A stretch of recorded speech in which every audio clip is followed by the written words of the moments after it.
Welcome to another episode of Ajing, and in today's episode we will focus on this particular line from X-Braid D-Pet Ajing Soft.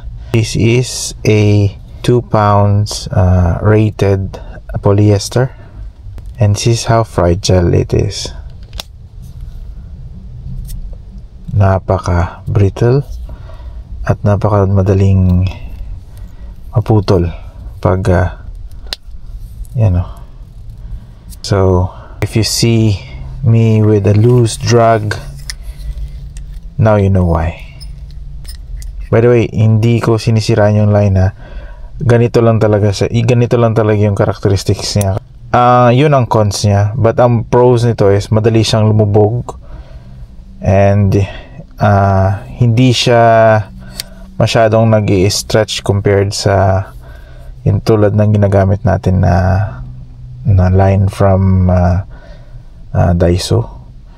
And yeah, so enjoy the video.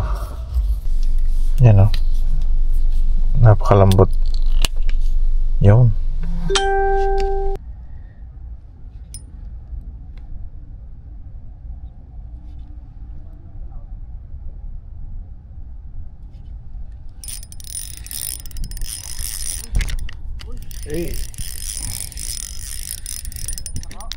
Ang gamay.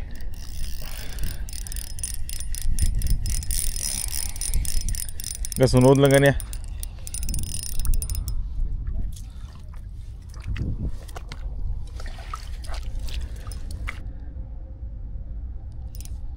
Uy, kung pindot record. Ay, di punggol.